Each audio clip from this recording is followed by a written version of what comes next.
nossa conversa. De volta com o nosso Jornal da Cidade. E a partir de agora a gente conversa com o presidente do Sindicato dos Médicos do Estado do Rio Grande do Norte, Dr. Geraldo Ferreira Filho. Doutor Geraldo, bom dia, seja muito bem-vindo à 94 FM de Natal, ao Jornal da Cidade. Bom dia, Ana Ruth, um prazer renovado estar aqui com você e minha saudação aos ouvintes da 94. Doutor Geraldo, discute-se agora o fim dos hospitais de custódia por uma recomendação, uma determinação do Conselho Nacional de Justiça. Mas o Sindicato dos Médicos do Rio Grande do Norte, especificamente, já se posiciona contrário a essa determinação. Por quê, doutor Geraldo? Olha, no Brasil tem-se a mania de que as coisas que não são ou que não funcionam à perfeição, elas não devam ser melhoradas, elas devam ser descartadas. Esse é mais um exemplo, não é? Ou seja, é claro que os hospitais psiquiátricos do Brasil, principalmente os públicos, evidentemente, ou os hospitais de custódia, eles têm suas limitações, não é? Muitas vezes faltam psiquiatras, muitas vezes esses hospitais não têm a infraestrutura adequada, mas ainda são a tábua de salvação de tratamento destes, vamos chamar assim, criminosos, né? Que chegaram a esse estágio em razão de doença mental.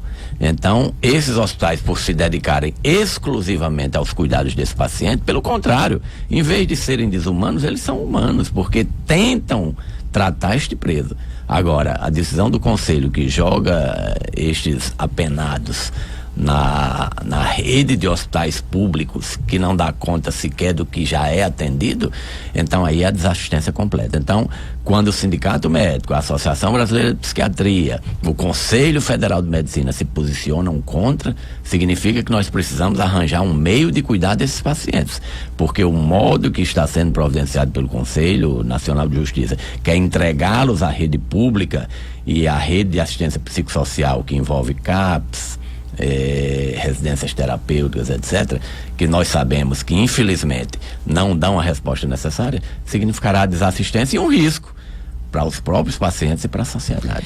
Doutor Geraldo, essa resolução do CNJ, ela prevê que, digamos, que acabem os hospitais de custódia e sendo bem claro para os ouvintes, aqueles presos que foram diagnosticados com doenças mentais, eles iriam para os hospitais, digamos, regulares, é isso? Nas crises, né? Porque na verdade eles querem entregar às famílias. Ora, você veja o seguinte, as famílias não têm nem como cuidar de si. Pai e mãe trabalham, precisa de creche para deixar as crianças. Como uma família vai se responsabilizar por uma pessoa dessa natureza, não é? Então, os hospitais seriam em último caso, porque o que existe hoje no tratamento psiquiátrico do Brasil, e até certo ponto foi um avanço no primeiro momento, é a chamada deshospitalização. Medicamentos modernos permitiram um controle, mas as crises ou as descompensações, que são as razões de grande risco para o próprio paciente e para a sociedade, onde eles podem se matar, sim, ou matar as pessoas, não é? Elas precisam de um cuidado diferenciado, e isso só um hospital pode dar, não é? Então, na hora que você fecha um hospital exclusivo e preparado para o tratamento e acompanhamento do paciente psiquiátrico e os joga nos hospitais gerais, que não estão definitivamente aparelhados no Brasil, definitivamente não estão, ou residências terapêuticas, ou CAPS, por exemplo. Essa rede assistencial de psiquiatria no Brasil, lamentavelmente, ela é ínfima, é muito pequena. Eu visitei o CAPS 3, que é onde tem, vamos dizer, leitos. Sim. O paciente pode ficar lá 2 ou 3 dias para sair de uma crise. As camas são normais, de madeira.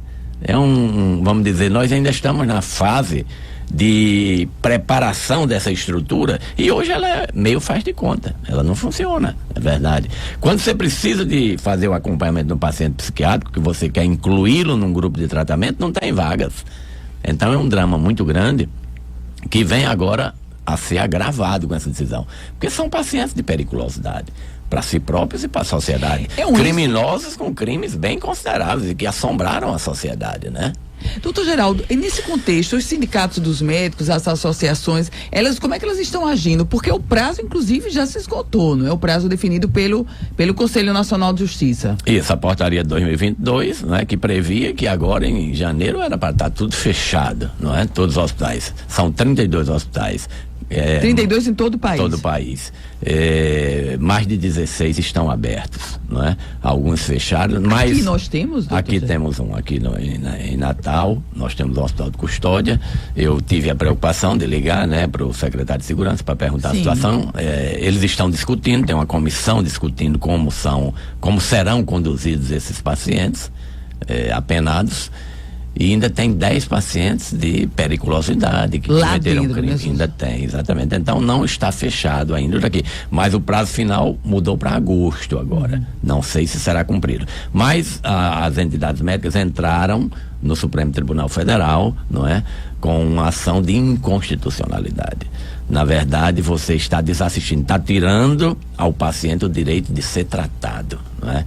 Porque a gente sabe que a rede de custódia que está sendo preparada para esses pacientes, ela não funciona, ela não existe. Então, diante desse risco, a Associação Brasileira de Psiquiatria, sob a presidência do Dr. Antônio Geraldo, muito atuante, inclusive, ela está entrando com ação e respaldada por sindicatos, associações médicas, etc., para rediscutir o tema, né? O Brasil tem a mania de pegar os exemplos ruins, né? Nós temos os bons exemplos no mundo e o Brasil, via de regra, copia o que tem de pior, não é? Porque, inegavelmente, eu não tenho como negar isso, o Brasil, hoje, a maioria das decisões, nós estamos tomando a revelia do que dá certo no mundo, não é? Baseado em ideologia, lamentavelmente, principalmente nessa área psiquiátrica, não é? Esse movimento antimanicomial, ele trouxe alguns avanços importantes em termos de humanização, de cuidados com o paciente, mas ele extrapolou na hora em que quer negar a doença psiquiátrica como se fosse uma coisa leve ou inofensiva para as próprias pessoas. Não é.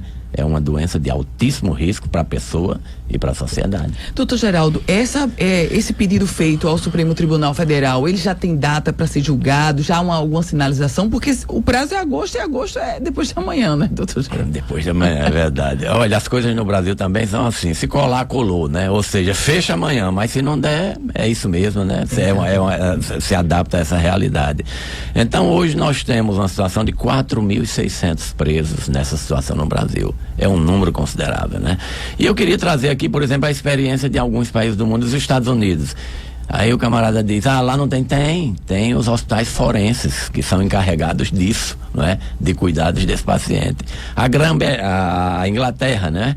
Tem também os seus serviços exclusivos e de cuidados a esses pacientes. No Brasil sempre se quer inventar ou reinventar a roda, não é?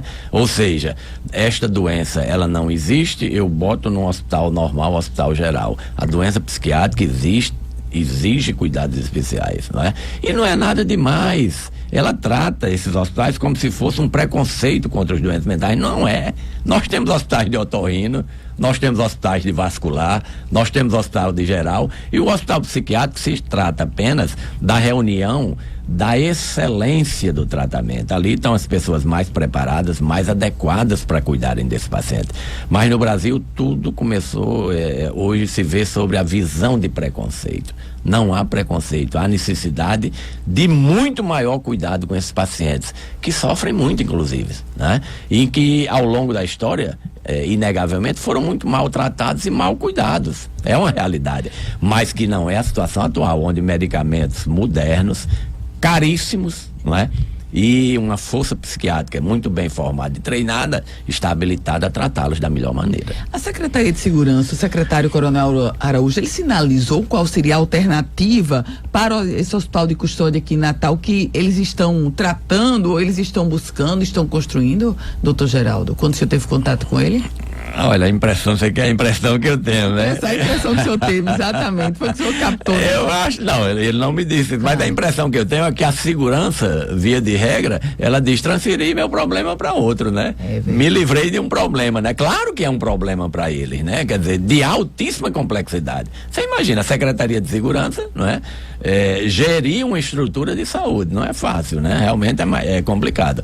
Mas eles, com a responsabilidade que eles têm preocupação dessas pessoas estarem soltas na sociedade, sabendo que este cuidado que está sendo providenciado não é suficiente, não é?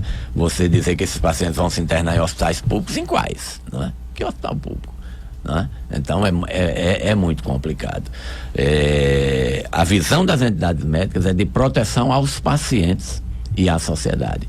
Não é aquela visão de perseguição ao doente mental, porque todo mundo sabe, e a justiça, quando decretou que aquele paciente cometeu aquele crime sob estado de doença mental, ele é inimputável.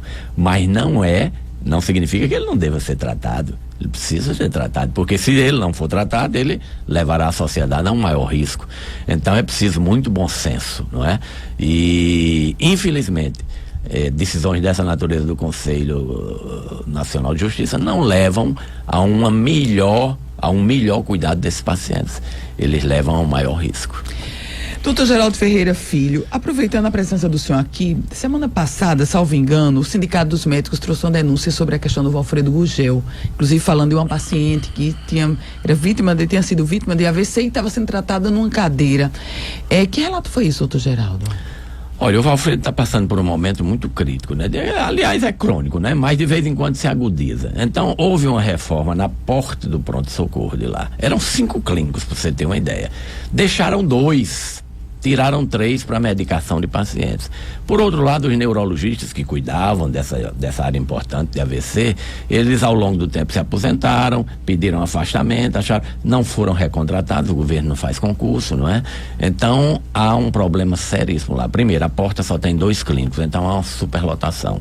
Segundo, faltam neurologistas para cuidar dessa doença que é a que mais mata no mundo, é o AVC. É engraçado, né? E se tenta muito fazer com o AVC o que se fez com as doenças coronarianas. Hoje esses pacientes que chegam na urgência, boa parte deles sai, não é? Mas os do AVC não, porque estão muito mal cuidados. Então os neurologistas são essenciais, fundamentais. Então tinha uma superlotação no hospital e a paciente estava sendo tratada por uma medicação que é feita venosa, que faz a trombólise, derrete esse coágulo que está obstruindo a artéria cerebral do paciente. Sentada. Então, realmente, faltando leitos, não é? Então, é aquela velha história. Natal precisa, há muito tempo, de ampliação do número de leitos, e o Valfredo Gurgel precisa de equipes de profissionais em número suficiente. Hoje não tem neurologista lá, doutor Geraldo? Olha, no Hospital Valfredo Gurgel?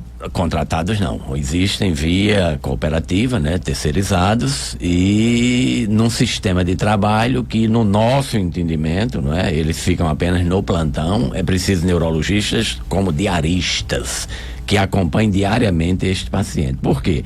O plantão, você deu o plantão, acompanhou ali, foi embora, foi substituído por outro. Não é o sistema ideal. Tanto não é que hoje nas UTIs, em qualquer local que atende urgência e emergência, existem os diaristas, que é quem sabe o que está acontecendo dia a dia com aquele paciente. O plantonista é mais para intercorrências, não é? Então, não tem número suficiente e o hospital precisa providenciar. Porque, inclusive, eles querem abrir lá uma unidade de tratamento de AVC. Para ter uma unidade de tratamento de AVC, a primeira coisa que tem que ter são os profissionais. Sem os profissionais, vai ser uma simulação, não é? Presidente do Sindicato dos Médicos do Rio Grande do Norte, doutor Geraldo Ferreira Filho. Muito obrigada, doutor Geraldo. Excelente dia. Boa semana para o senhor. Obrigado, Ana. Eu vou deixar aqui com você, aproveitar. Eu devo estar lançando daqui para outubro, está terminando, um livro sobre exatamente essa questão das bases filosóficas de tudo que está acontecendo no mundo, não é? Entre eles o cuidado dos pacientes psiquiátricos. Por que a deshospitalização, não é? Por que se diz que o camarada gordo não é mais uma doença? Mas é uma doença. Então, esse livro ele vai muito nessa questão, é um pouco dessa guerra cultural que nós estamos. 2 artigos desses livros, um é Doença Mental e Ideologia e o outro Escravo dos Instintos, não é? É interessante mais para você. Então o senhor já está me dando um spoiler do livro.